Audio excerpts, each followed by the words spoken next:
Good day. This presentation discusses the foreign exchange risk faced by an exporter. Our chosen company basis is Monte Philippines Inc, a major exporter of pineapples, packaged foods, and beverages to different international markets. The MPI also received its revenue in US dollars, which makes them more exposed in foreign exchange risk. And the MPI also holds a USD receivables amounting to 243,064 USD. The main risk happened when the peso value strengthens since the peso value of the dollar decreases, affecting the profitability and the cash flow. And because of this, our objective is to measure the unhedged foreign exchange exposure and also having a profit and loss under three scenarios and to have a two instruments of hedging strategy and compare it with having only one strategy. Good evening, everyone. I am Cherubim Anmalimata, and my discussion focuses on the unhedged exposure and the financial risk faced by the Del Monte Philippines Incorporated.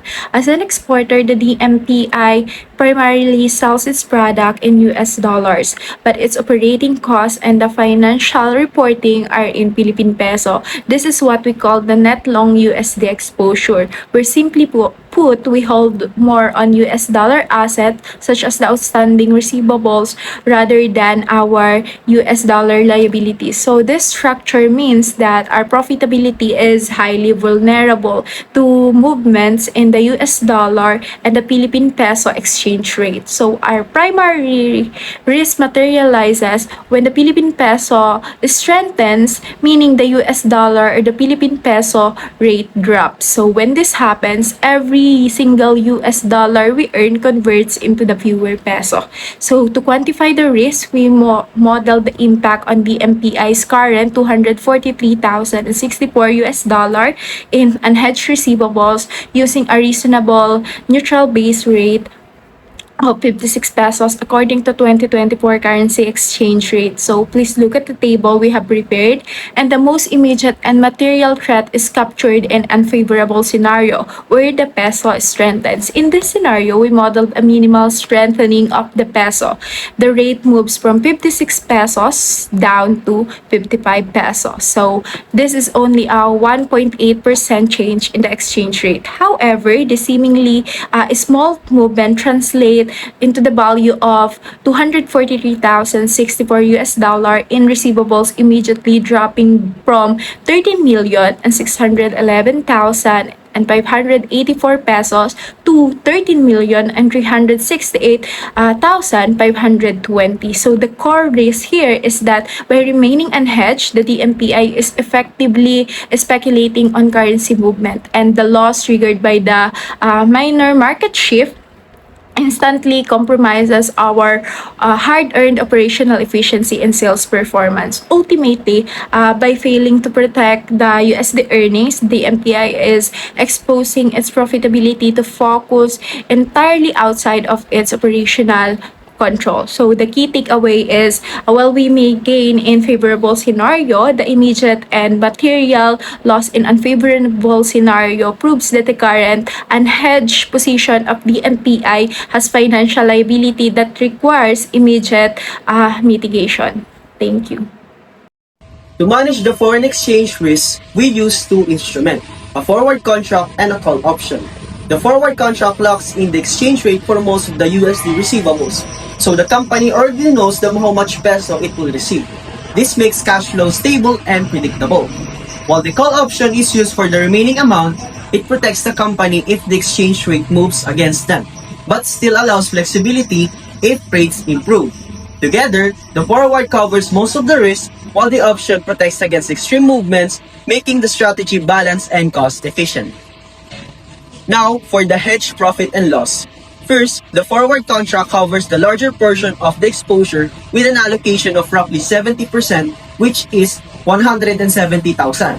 It locks the exchange rate at 56 pesos and 30 cents, totaling to 9,571,000, ensuring that most of the peso proceeds are fixed and predictable.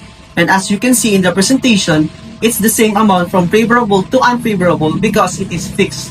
Second, A call option is used for the remaining amount, or about 30%, which is 73,064.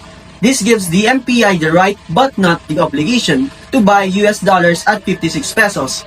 Now, to get the sum, multiply it by the remaining amount, which is 73,064, then subtract it with the premium to get that sum. This instrument is good on its own, but it involves premium.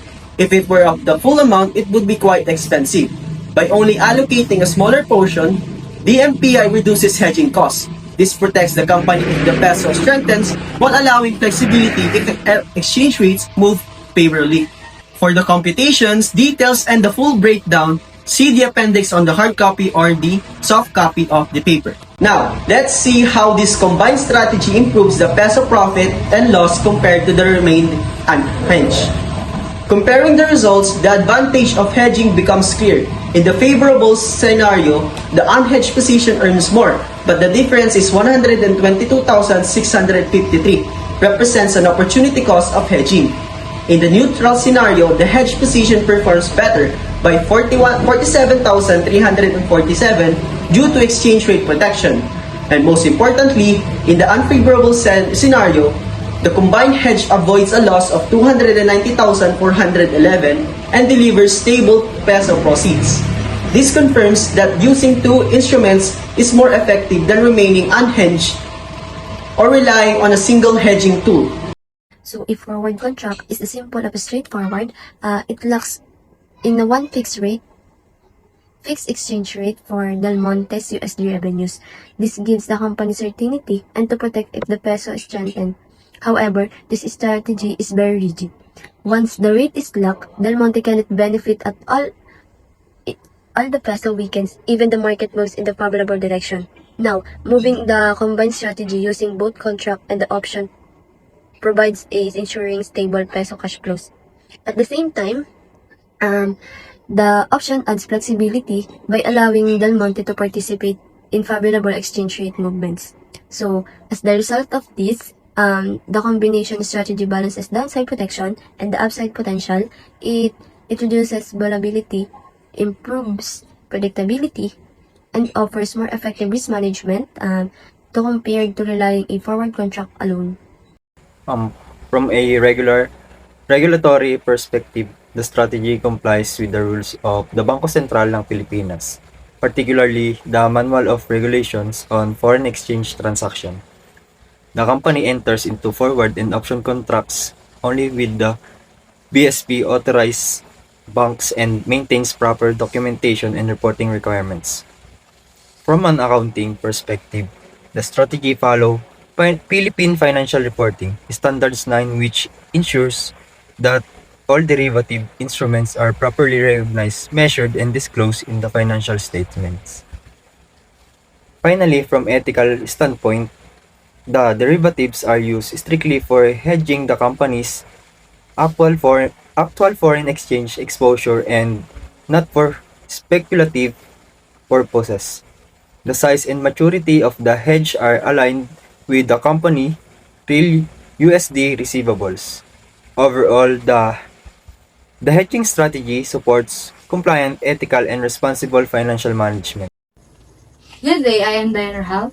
In this presentation, I will discuss the summary and recommendation of the foreign exchange risk analysis for Del Monte Philippines. So the result shows that the MPI is highly exposed to foreign exchange risk when its US dollar receivable are unhedged. So even a small peso appreciation of 1.8% can cause a loss of about 243,064 pesos, which reduces the company's peso income. So by using a combined hedging strategy consisting of a forward contract and call option, the MPI can effectively protect its peso revenue. So this strategy helps prevent potential losses up to 290,411 during unfavorable exchange rate movement and reduce fluctuations in cash flow.